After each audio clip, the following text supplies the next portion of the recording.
today I'm going to be sort of going over my reactions for each game of Week 2 for the 2024 NFL season. And before we get into this video, make sure you leave a like, subscribe, turn the notification bell on so you don't miss more content, and also make sure you're typing in that comment section what you agree with or what you disagree with. Now, getting into this video, we're going to do things a little differently for this weekly reactions and probably them moving forward. I'm going to sort of go over like 5 storylines or topics from 5 different games, and then I'll do a quick recap of every other game, just so we can make this go along a little faster, and also talk about the interesting storylines. So without further ado, let's get right into our weekly reactions for Week 2.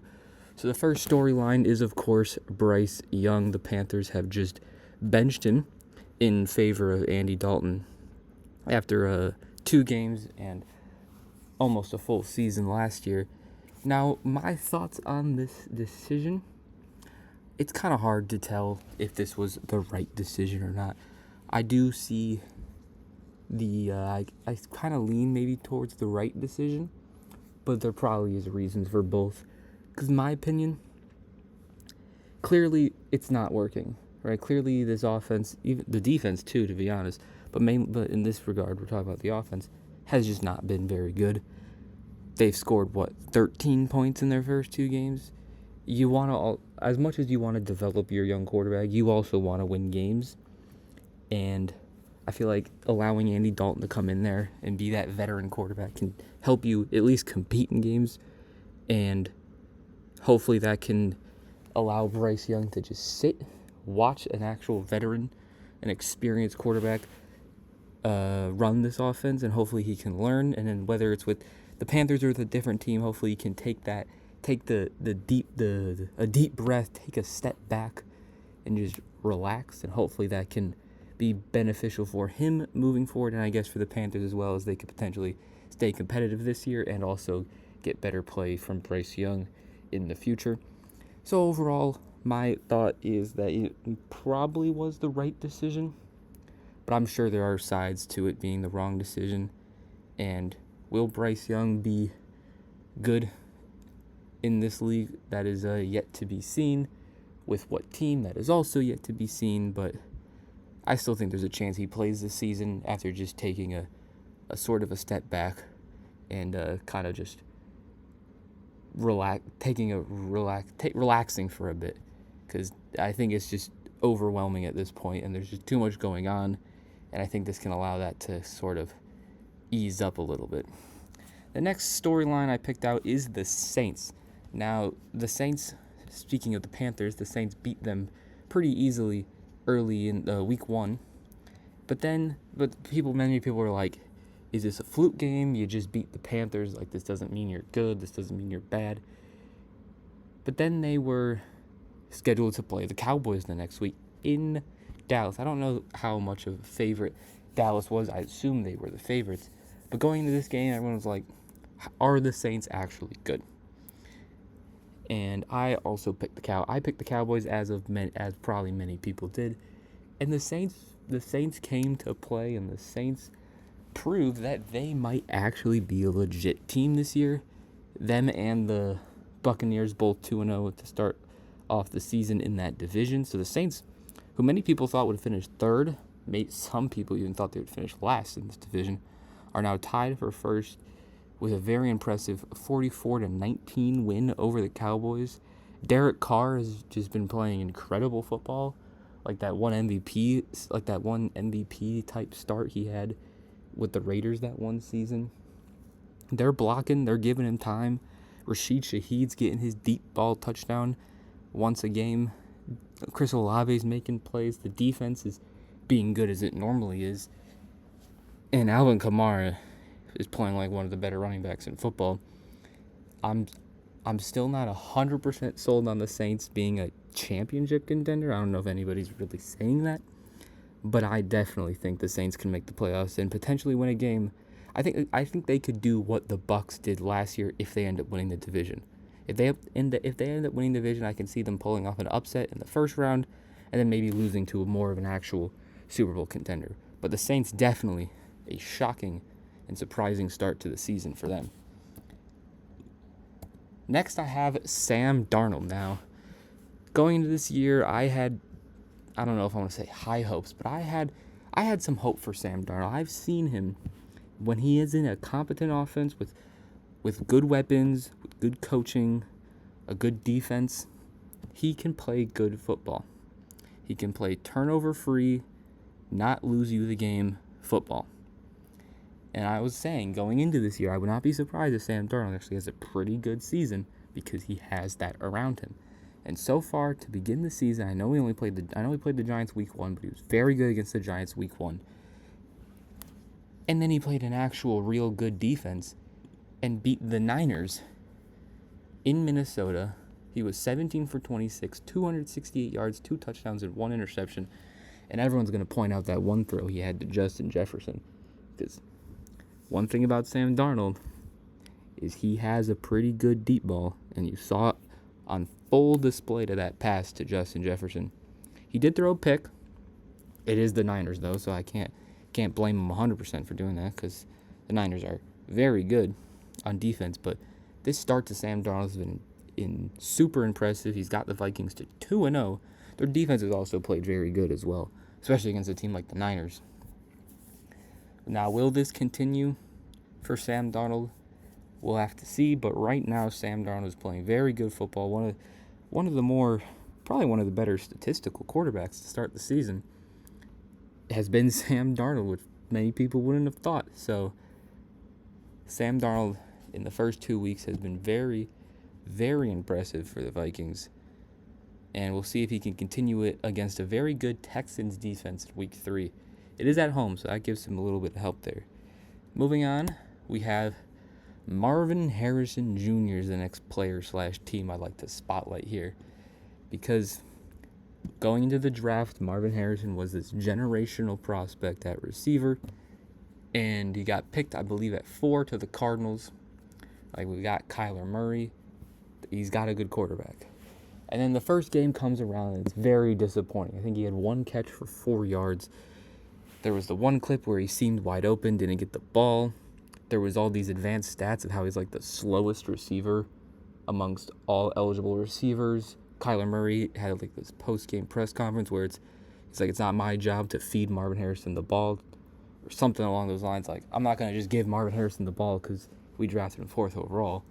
And then fast forward to week 2 versus the Rams, and he gives Marvin Harrison the ball. He has like 100+ yards, 2 touchdowns in the first quarter. He finishes the day with 4 receptions for 130 and 2 touchdowns.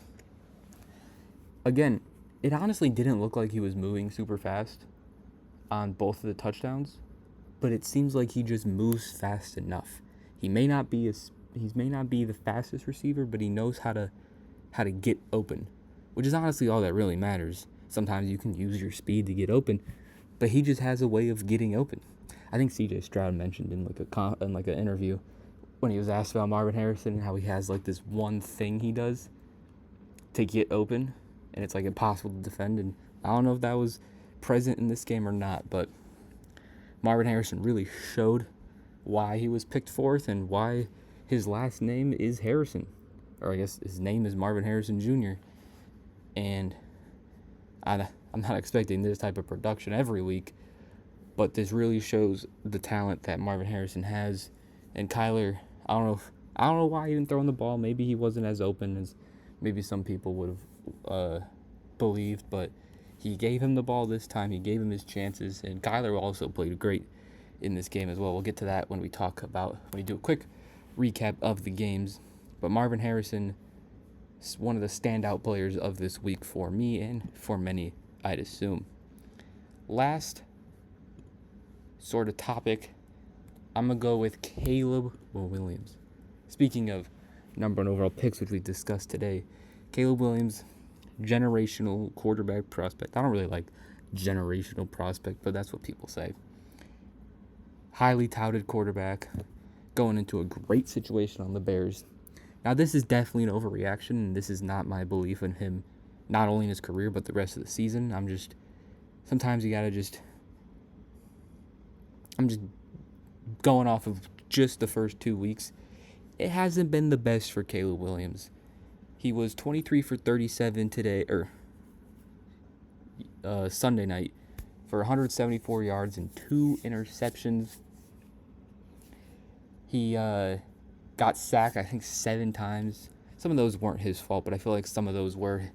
He's trying to do what he did at USC, and sometimes, maybe for a rookie quarterback, it takes a while to realize that you're not the best athlete on the field. You're full of the entire field, the entire offense, the entire defense is full of first-round picks. It's full of All-Americans. It's full of amazing college players now combined into an NFL team. And sometimes it takes a bit of adjusting, which I think is what's happening with Caleb Williams. I don't think he's going to be bad by any means. I mean, I guess he could, but he also could be great. But I don't think this really determines any of that. He's yet to throw a touchdown. The offense hasn't been great around him.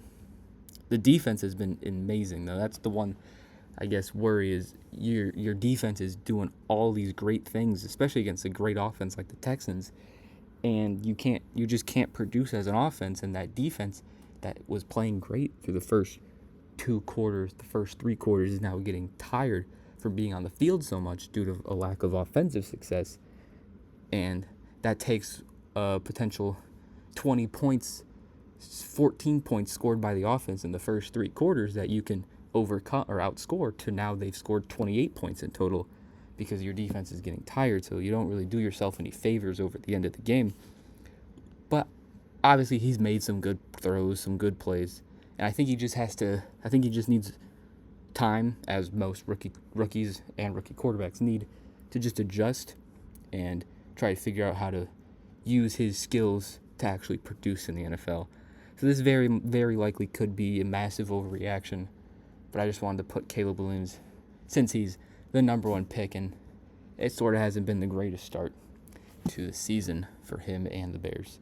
I mean, they're 1-1, but now I'm going to do a quick recap of every game, and then that will be it for our weekly reactions to week 2. So Bills-Dolphins. Bills end up winning that one 31-10 in prime time. Josh Allen played great, but the main story in terms of on the field was James Cook.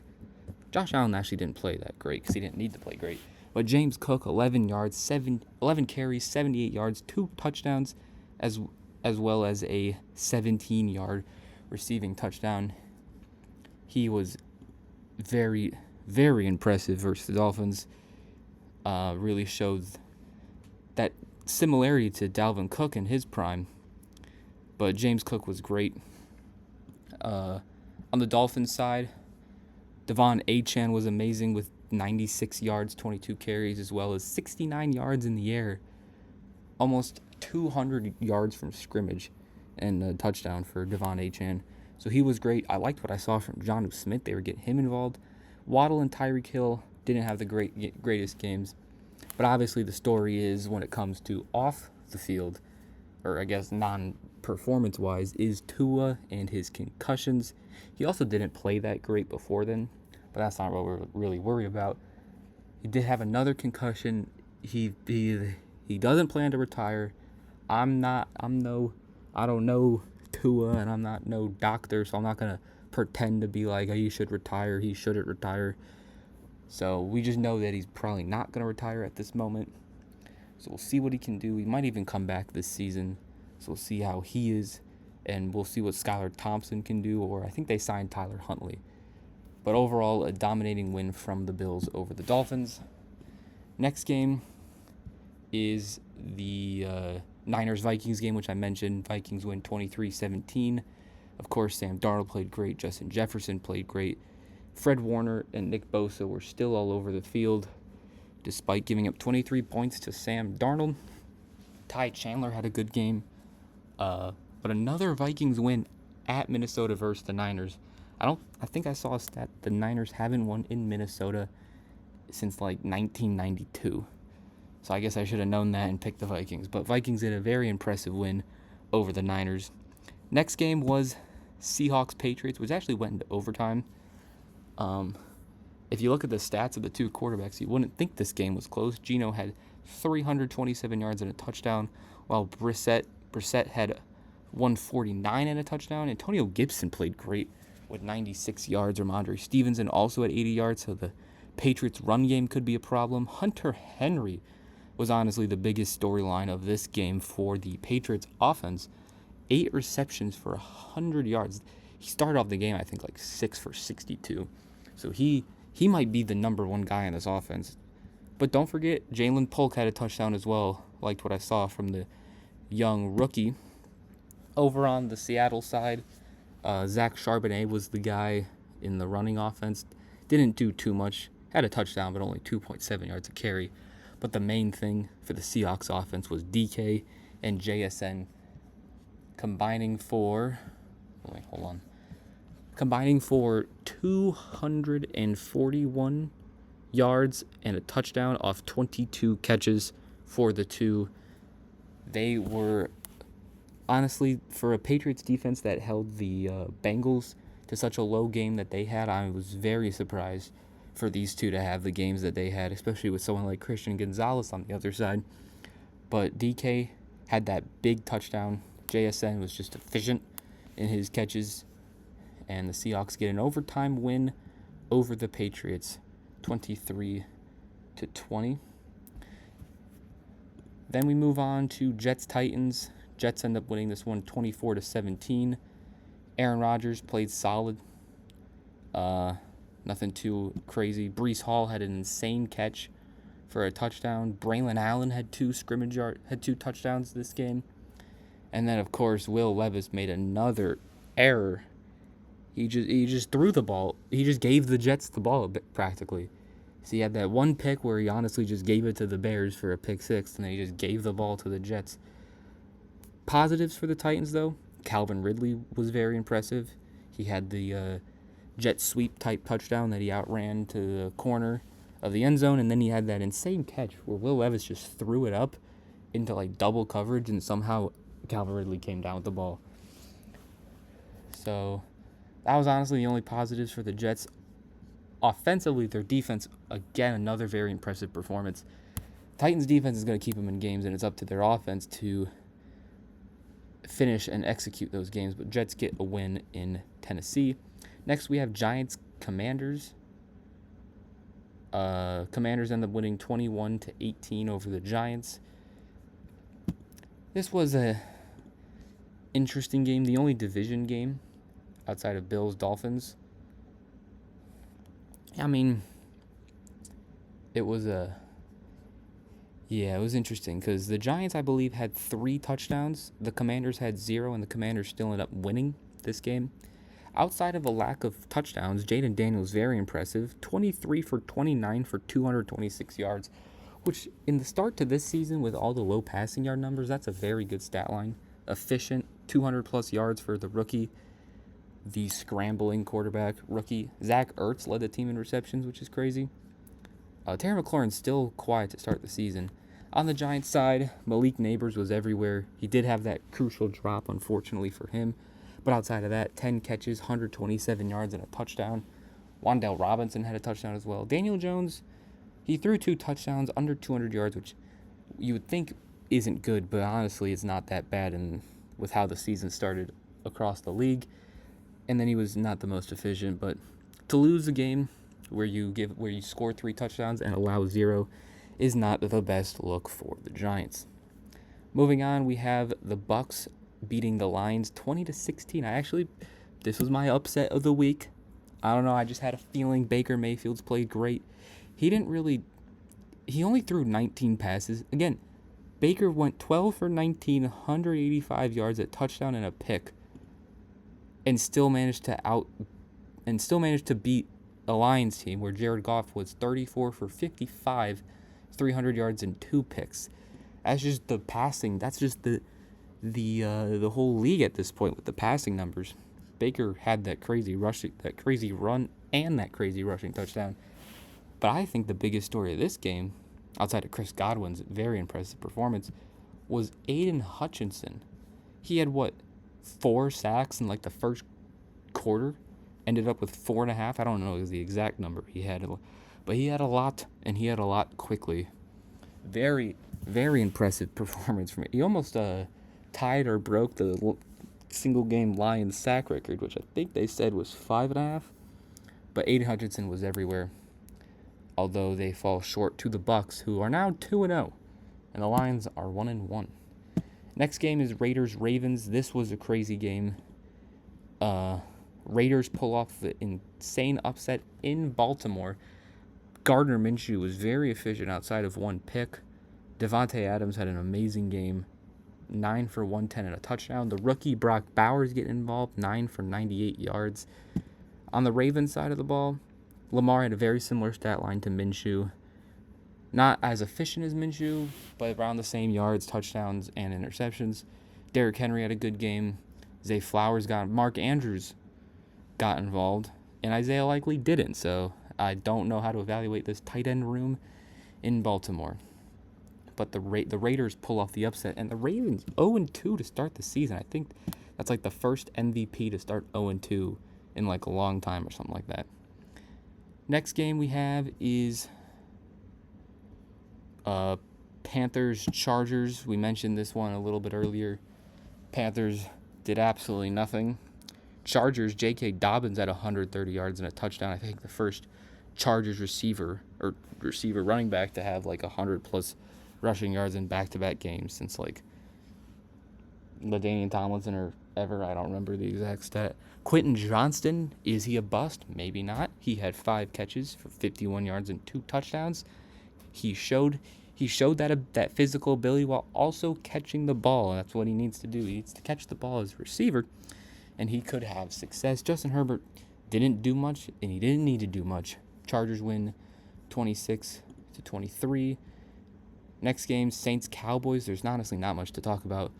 Saints dominated the Cowboys. Alvin Kamara had 4 scrimmage touchdowns. Derek Carr was great. He only completed 11 passes, but managed to get 243 yards.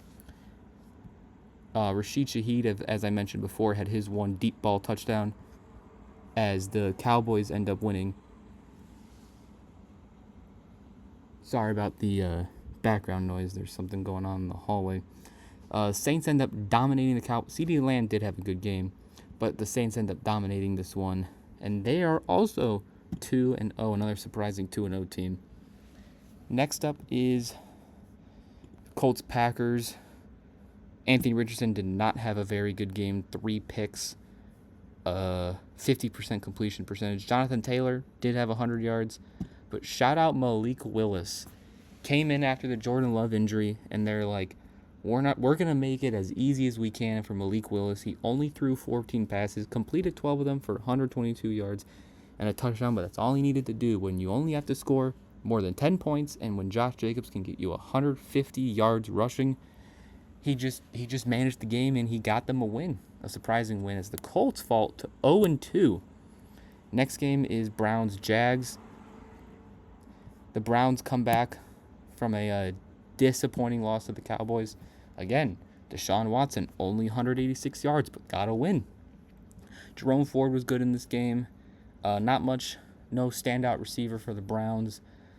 The Jags, I like what I saw from Brian Thomas on those 2 deep balls. Trevor Lawrence, though, not the greatest start to the season. He did have 220 yards, but that's pretty much it. Next game we have is Rams-Cardinals. We mentioned Marvin Harrison earlier. And Kyler Murray also played great, too. 17 for 21, 266 yards and 3 touchdowns. James Conner also had 122 and a touchdown. Cardinals overall just played great. Their defense played great. And the biggest concern with the Rams is they don't have Puka Nacua, as we saw. And they also do not have Cooper Kupp. So they're going to have to rely on Tutu Atwell, DeMarcus Robinson, Tyler Johnson, and others to really step up here. But the Rams take a tough loss, and they're now 0-2 as well. Trying to get quicker here. Next game, Bengals-Chiefs. Everyone's going to talk about the pass interference. I personally think it was the right call. It just unfortunately had to help the Chiefs out.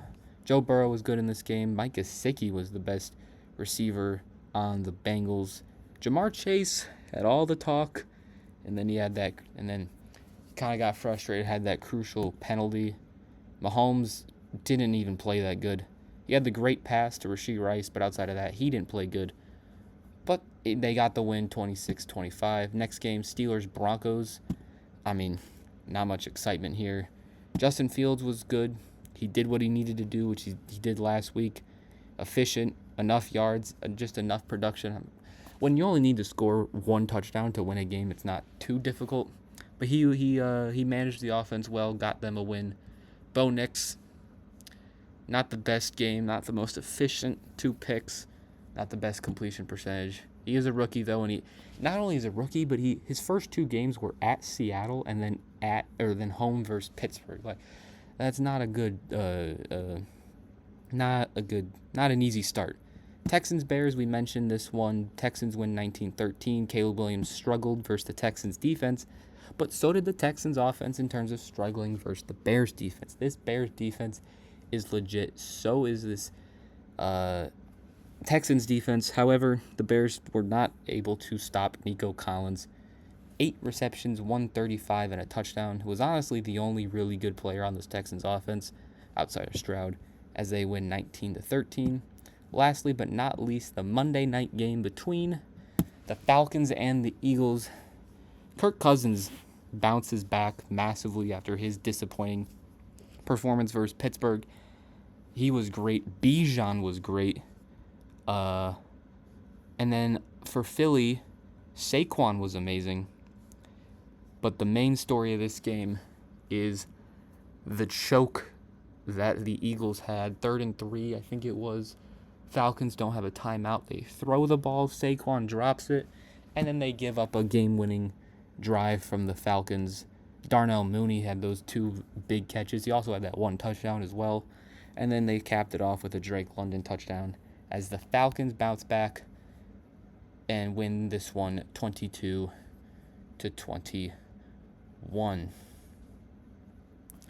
And that will do it for my Week 2 recaps and reactions from Week 2 of the 2024 NFL season.